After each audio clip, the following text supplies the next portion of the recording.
Order. In accordance with the determinations of the Business Committee, I call on the Honourable Mita Ririnui to make his valedictory statement. The Honourable Mita Ririnui. Tēnā koe kei te kai hau tū. O tira taiho ake. O tira he ngā tīmatanga kōrero. Ko te wehi ki ai hoa, tua uri uri whai o ki toni nei te rangi me te whenua te nui e tāna gloriatanga. Me te tuku whakamoe me te whakawhetai ki ai kei te wāhi ngaro. Mo ana manaakitanga, i rungi a tātou katoa i ngā rā ki muri, tainua mai ki te haoro tēnei rā. Ngā whakamoe miti, ngā whakawhetai, kai te tūtonu i te ao i te pō, kai te tūtonu. Tatu atu ki a koe kai te tumuaki o te hahi, i nā rā te kōrero, kua tai mai koe, kua tai mai te pā o ngā āriki, te mapara tapu o ihoa, me ona manaakitanga katoa. No reira, tēnā koe, tēnā koe, tēnā koe. Papaki tūana ngā tai ki mauau, i whakanuku hea, i whakaneke hea. I whiua rere tia e ho tua wahine rua ki te wai, ki tai wiwi, ki tai wawā, ki te whai ao, te ao marama, ti hei, mauri ora. Tatu atu ki a koutou, kei tāku iti, kei tāku rahi, kua haere tawhiti mai rā, mai te moana a toi, i rungu te karanga o tēnei rā, a ki te āwhina, tēnei tāku o tō mōkai, me tēnei tāku kauhau whakamutinga, tāku poroporo aki ki te wharenei. Ngā te rangi, ngā ti rangi nui, ngā ti pūkenga, ngā pāpaka ranga taua, mai wharero ki maunga tapu, puta no ki te reda atu kāhia, tauranga o moana, tauranga tangata, tēnā koutou, tēnā koutou, tēnā koutou katoa. Whiti atu ki te arawa waka, mai make tū ki te tonga, mā tini āhuatanga, ngā kārangaranga maha kei wainganui a koutou, tēnei anō ta mōkai he mea ke nei ki a koutou, tēnā koutou, tēnā koutou, tēnā koutou katoa te āhuatanga o a tātou tini aitua, e koe hinga atu rā ke o a tātou marae kei te haukanga, me te mihi anō ki ngā whānau pani. Nā rātou koutou hi whakawā te amai, ki a taia tinana mai koutou ki roti te wharenei, ki te tautoko i ahau e tēnei haora. Nō reira kāre kukumu ki oro, kei te haere te wā, nō reira tēnei āku mihi ki a koutou, tēnā koutou, tēnā koutou, tēnā tātou katoa. Hoki mai ki a koe kei te kaihau tū o te whare. Ngā mema honore katoa, aha kua ko wai, aha kua no hea, aha kua heha ta kaupapa i tai mai ai koutou o tira tātou, tēnā koutou, tēnā tātou katoa.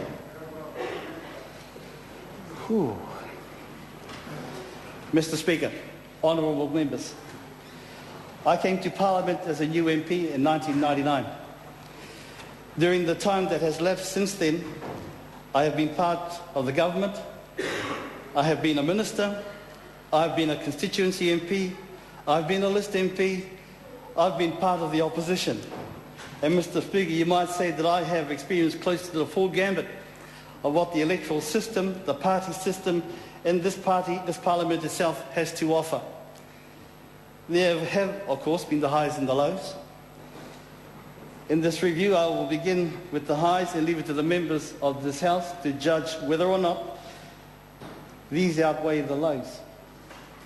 But the point I should make from the outset, however, is that my experiences in the last 12 years, for the most part, have been personally enriching and rewarding.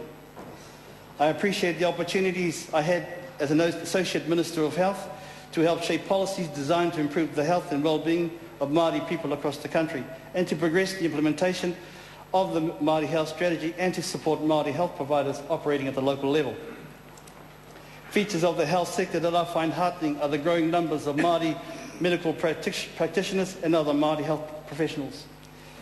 As the Associate Minister of Treaty Negotiations, I had the opportunity to assist in progressing many of the treaty claims that were settled during the time of the Fifth Labour Government. I am especially proud of my contribution towards the resolution of these claims lodged by iwi from within my former constituency of Waiariki. These include the Te Arawa Lakes, Te Arawa affiliates, Ngāti Awa and the Central North Island settlements, the latter being the largest of the claims settled to date. I am also pleased to be associated with the settlement of the Ngā Wairiki and Ngāti Apa claim. This is an iwi that I have had a long-standing relationship with outside of this House. The corrections in forestry portfolios was not as demanding or onerous, but were no less important and rewarding.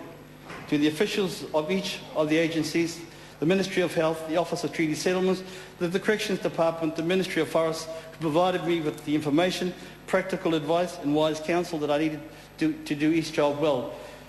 I extend my heartfelt thanks to you all.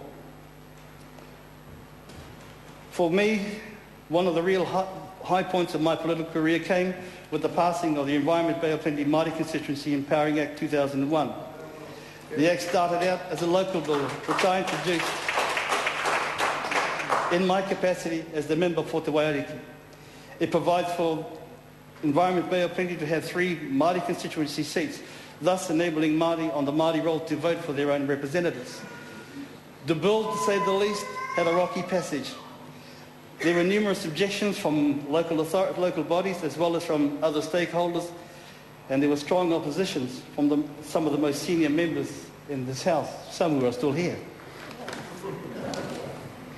It was a daunting experience for a relative newcomer, one which I described in my third reading speech as my baptism of fire. To this day, Environment BOP remains the only local authority in New Zealand to have Māori constituencies. The other high point was being called upon to move the address and reply as part of my maiden speech. Going back to that speech, however, and reflecting on events since 2004, has left me with an uncomfortable sense of having dropped the ball. There were 2 main themes in my address that day in 2000. The first was a need to review and clarify the constitutional position of Māori under the Treaty of Waitangi. I even went as far as urging the early initiation of a process for seeking the views of the Māori people on how the constitutional talks recommended by the Royal Commission on Electoral Reform in its 1986 report should proceed. An initial step towards this objective was taken in 2004-2005 when the Constitutional Arrangements Select Committee sat to consider, amongst other things, New Zealand's constitutional development since 1840 and the process that should be followed if reforms were to be considered in the future. The committee reported back to the House in 2005, but in the 2 to 3 years between then and the 2008 election, little was done to progress the review by me or anyone else. The announcement by the current government that as part of the confidence and supply agreement between the Māori Party and the National Party, a full constitutional review is to be conducted over the next few years has reminded me of my original commitments. I welcome the fact that the treaty and its place in our constitutional arrangements are to be included in that long conversation. I could not have asked for more than that, Mr. Speaker, and I assure every member in this House that I will do all I can as a private citizen with some knowledge and experience in this area to encourage Māori individuals and organisations in my own rohe of Tauranga Moana to participate fully in the review. The second theme of my maiden speech was my expectation that Māori generally, and iwi in my constituency of Te Waiariki in particular, be treated fairly and equally in any dealings they might have with the government. It is when I assess myself against this particular measuring stick that I am left with a keen sense of regret. In spite of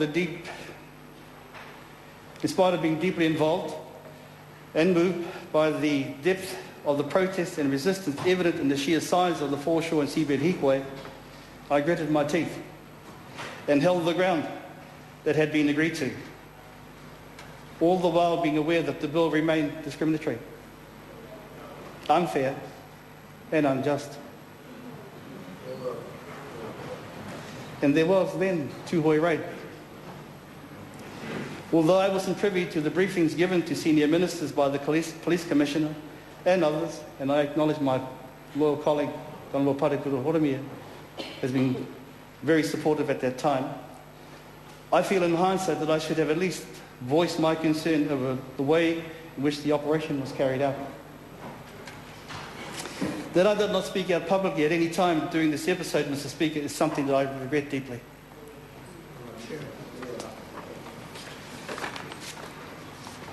I recall a comment that Nendel Chanchos made in his valedictory speech. He said most MPs come into Parliament with honest intentions, but that we are compromised by the institution. He told us that his mum, like my dad, believed that you had to get into the system to change it. But he warned the system changes us as much as we change the system, if not more. I have finally come to understand the wisdom of his comments, and now that I do, it's time for me to leave. Mr. Speaker, Māori society is changing. All old loyalties are fading and new ones are being forged. None of the long-standing social institutions or organisations that have held their allegiances in the past have come away unscathed. The New Zealand Māori Council, the Māori Women's Welfare League, the Federation of Māori Authorities, the Kingitanga, and the Ratana movement have all felt the effects of change. Māori political allegiances are also changing.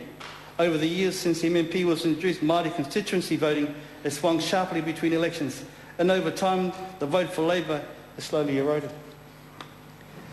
The clean sweep of the Māori seats in 1996 by New Zealand First, the loss of 4 of the 7 seats following the Takutai Moana episode, and the loss of yet another after the Tūhoe raids, suggests to me that Māori are using their votes for the seats as a means of censoring or endorsing political parties.